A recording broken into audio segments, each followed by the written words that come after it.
And day after day we went over the sea, and each day the head man drew the sun down out of the sky, and made it tell where we were. And when the waves were kind, we hunted the first seal, and I marvelled much, for always did they fling the meat and the fat away, and save only the skin. Opie Kwan's mouth was twitching violently, and he was about to make denunciation of such waste when Cougar kicked him to be still.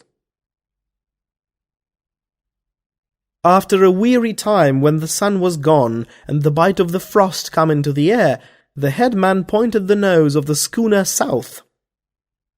South and east we travelled for days upon days, with never the land in sight, and we were near to the village from which hailed the men. "How did they know they were near?" Opie Kwan, unable to contain himself longer, demanded. "There was no land to see." Nam-Bok glowered on him wrathfully. "Did I not say the head man brought the sun down out of the sky?" Cougar interposed, and Nam-Bok went on. "As I say, when we were near to that village, a great storm blew up, and in the night we were helpless, and knew not where we were." "Thou hast just said the headman knew."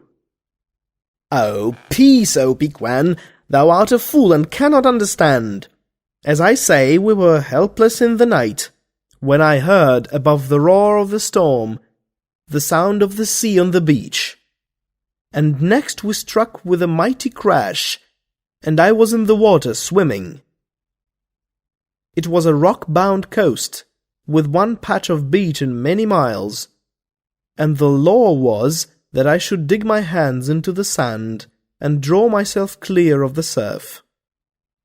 The other men must have pounded against the rocks, for none of them came ashore but the head man, and him I knew only by the ring on his finger.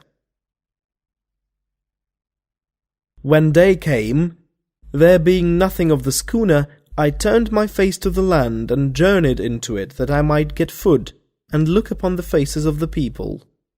And when I came to a house, I was taken in and given to eat, for I had learned their speech, and the white men are ever kindly. And it was a house bigger than all the houses built by us and our fathers before us." "It was a mighty house," Cougar said, masking his unbelief with wonder. "And many trees went into the making of such a house," Opie Kwan added, taking the cue. "That is nothing." Nam-Bok shrugged his shoulders in belittling fashion. "As our houses are to that house, so that house was to the houses I was yet to see." "And they are not big men?" "Nay, mere men like you and me," Nam-Bok answered. "I had cut a stick that I might walk in comfort. And remembering that I was to bring report to you, my brothers, I cut a notch in the stick for each person who lived in that house. And I stayed there many days, and worked, for which they gave me money, a thing of which you know nothing, but which is very good. And one day I departed from that place to go farther into the land. And as I walked I met many people, and I cut smaller notches in the stick, that there might be room for all. Then I came upon a strange thing. On the ground before me was a bar of iron, as big in thickness as my arm, and a long step away was another bar of iron. "Then wert thou a rich man," Opie Kwan asserted, "for iron be worth more than anything else in the world. It would have made many knives." "Nay, it was not mine." "It was a find, and a find be lawful." "Not so.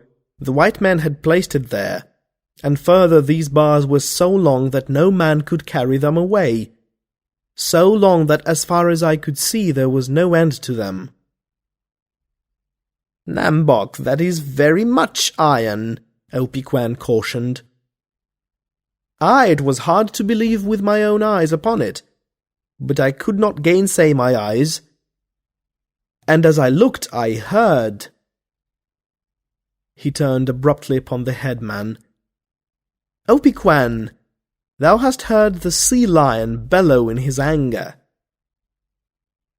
Make it plain in thy mind of as many sea lions as there be waves to the sea, and make it plain that all these sea lions be made into one sea lion, and as that one sea lion would bellow, so bellowed the thing I heard.